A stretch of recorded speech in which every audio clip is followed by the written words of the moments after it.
All right, welcome back to Flutter. And today I'm going to introduce another really important concept using Flutter UI development. All right, so now you already know how to do the basic layout, how to set up a widget to make your app looks better. But then when we start to work on the actual UI, and we will need to deal with a lot of data changes, what kind of content to display. A lot of those content come from your data, from your variables. So that's why you need to understand this really important concept called state. And then let me bring this example back. Okay, so this is our very first screen. And right here, you can see here, and when you click on the button here, it's going to increase this little number. So this example come back from the initial sample app provided by Flutter, right? So that's kind of a recap on how we implement this one. So on pressed, you call this method called increment counter. Increment counter actually increases counter by 1. But the reason we see this every time it's adding by 2 is because I think we change how it's being displayed, right? So this one here, when it displays, it actually uses times 2 and to make it bigger. So that's how it works, right? So if I change this back to just a regular variable, if I refresh and rerun my app, and then this will be kind of a 1 by 1 each time. Okay, so that's the whole thing, how this whole update thing works. Now, to understand a little bit more, obviously, you can understand there is a variable, a private variable called that underscore counter. And then this one records the value. And also it's very easy to understand. We set this value to be 0 in the beginning. And every time we click on the button, it actually increases this variable by 1. And then since this variable has been used in the UI specification right here, so they're kind of bonded. That's why when you click on this button, you increase the value of the variable, and that change will reflect it in the actual text UI here. Okay, so this simple example really shows you how Flutter actually deals with the data changes. It actually provides a really simple way for developers to make this happen. Basically, you define your data set, and then you bond your data, your variable, with the UI widget, and then Flutter will take care of all these updates automatically. So you really use very least amount of code to make this happen. Compare this feature with the other development such as Android, or when you do some of the web development using JavaScript. This one is super simple. And in general, you actually have to write a lot more code to make this happen. All right, but there's also one more thing I want to highlight right here. When you try to increment the counter, there is a method called setState, and then you put this incremental statement inside. Okay, so the setState is really important. Okay, so let's actually show you that if you don't have this one, if you just increase the counter like this, what's going to happen? So I'm going to rerun my app, and now I'm going to start click on the button. As you can see, this time when I click on the button, the variable doesn't change. Okay, however, when I click the button, this counter actually has been changed. For example, to prove that, if I print this counter value and I rerun this, and I'm gonna click on this one, as you can see, every time when I click, this counter value got changed, but the UI has not been updated. Right? So that kind of explains the purpose of this setState statement. So in Flutter, you can actually call this setState command to tell the UI framework that some of my internal data, or we call the state, has been changed. And then please update and refresh the UI to reload those data whenever the data is used. So that's the purpose of this statement called setState. All right, so in general, you can actually call this setState. Let me rewrite this one here. You can just call setState. setState is a method part come from this state class. And then you can say, okay, I'm gonna do the increment counter right here. Or this time I will just do increase by 5. Okay, so let me try this again. If you do this one, when I click on this one, it is going to reflect the changes. All right. Otherwise, the UI will not update even though the variable has been updated. That's how you use setState method. Okay, so you put some code here inside and to be wrapped, and then the setState is going to notify the UI framework that something has been changed and please update it. All right, so you can also write the code here like this. So you can do all the changes in a normal way, and once you're done with your change, and you call this setState method call just like this, and you can put empty here. All right, something like this. This inside is a kind of a callback, so you can actually put this one here inside, or just do this one. The effect is the same. All right. So even though the Flutter documentation actually tells you it is recommended to put that inside, it's either way is fine, because this one is actually provide you a callback. If you put that aside before that, I think that also makes a lot of sense. So there are some different opinions about this different approach, but the effect the same. No matter what, you need to call this setState method to trigger and notify the UI my data has been changed and please update it. All right, so that's how it works.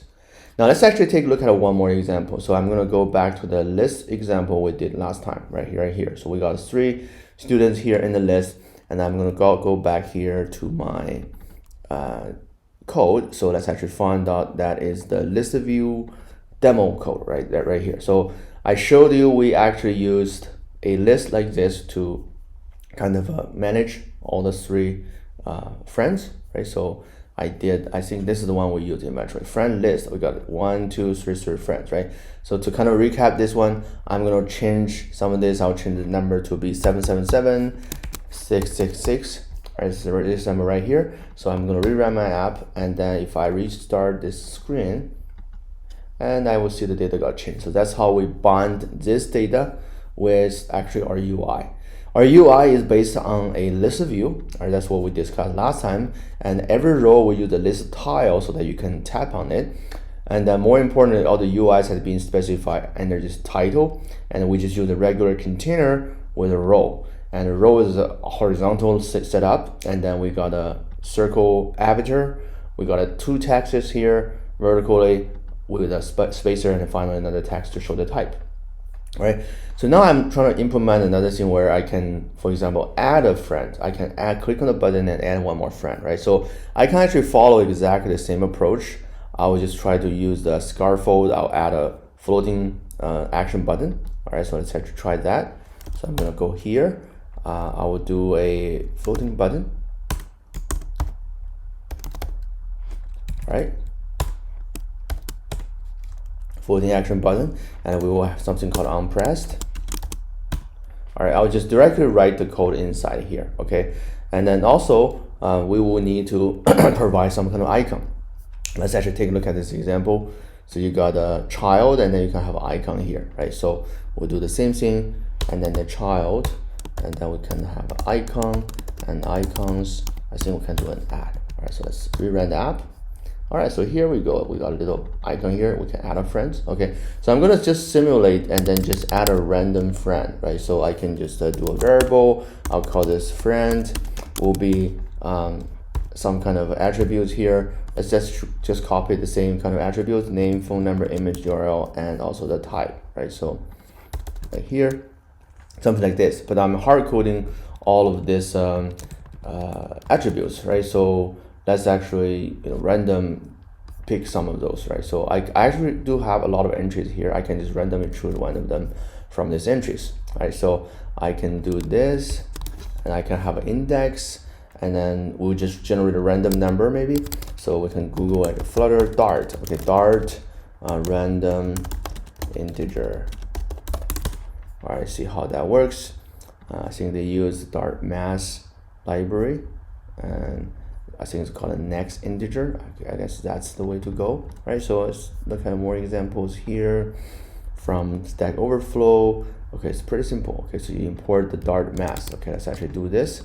I'm gonna get a mass library, and then I'll call next int. I think that just gave us a number from 0 all the way to that number, but not including that number, right? So I'm gonna do this, but then we need to create a random number. RNG will be the random. All right, and then next int, and this will be based on entries.length. All right, so that's gonna randomly pick a number. All right, so let's also randomly pick maybe a phone number, since we have this exactly the same approach. So we could do a phone, and same kind of a random generation here. All right, and image will keep it the same, and the type I will just call it home. All right, so this is how I can create a friend every time when I click the button. Once I have this, I want to add this into my list, because I do have a list right here, friend list, that tracks all the friends items. So I do friend list dot add, and I'm gonna add this friend. Okay, that's how you can add something to the list, right? So that way, let me prove that. So if I go ahead and print this friend list, actually let's see what happens. All right, so I'm gonna rerun my app, come here, click on the button, add it. So now I am actually generating one extra. So we got Alice here, and then this is a number. Okay, let's try one more time. I'm gonna add one more. All right, so this time, as you can see, after Alice, we also generate James, right? So I can keep adding this, but no matter how many I added, the screen has not been updated, right? So what's missing here is something called setState. So all we need to do is, once we're done with the change, we call setState, and that's it. So this is just a simple call to notify all the UI that some kind of internal data or internal state has been modified and updated. Please refresh your UI and then load the updated content here. Because right now the friend list has been changed, the size has been changed, and every item has been changed. So please refresh. So let's try this again. I'm gonna refresh this one. Now first of all, you see all this new student friends I added. So let's try this time. I'm gonna click on this button one more time, add a friend. All right, so we added Zach. Do one more, we added Tom, right? So we can add more and more, and then you can start to scroll all of this. Okay, so that's how you can make this happen. Let me actually rerun this part again. And initially it's just 3. I'm gonna add one more again. It's each time different, but every time when I add it, the data got updated, right? So because I changed the data content, the variable, but also I called the method to notify the UI that the data has been changed. So this line is really important. If you don't call this, and Flutter will not know it. All right. Again, you can just do this one. You can consider this one as just a command to send a notification. And you can also put this one here inside.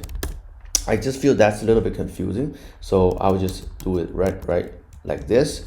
Only when you're done with the changes, and just call this method notify. I think this is kind of a way I prefer to go, but either way is fine. If you look at the documentation, there are people discussing the 2 different options. All right, so that is about state. So now hopefully you have a better understanding about why this class here, come back to this concept, why there is a state class. And that's the reason, because if your class, if your page or UI depends on a lot of content and data, and that need to be updated periodically based on certain kind of conditions, then you can use this kind of a state parent class. Once you have this, so everything you define here could be used as a state, and then you will have this method called setState. So this method coming from the state class, right? You call this one to notify the UI, and that's how this framework works, right? So now it kind of explains back now why every time we create a screen, we like to use a state, okay? And if your page, the content never changed, you don't really need to do the update, then you don't have to use the state. That is called a stateless. All right, so this is called a stateful, and then if you don't use all of the state, it's called a stateless widget. So that's basically the idea about this tool. So that's why in the early days, it's very hard for you to understand, but once you see this example, you will know how this setState works. All right, so very important, and definitely go ahead and try this.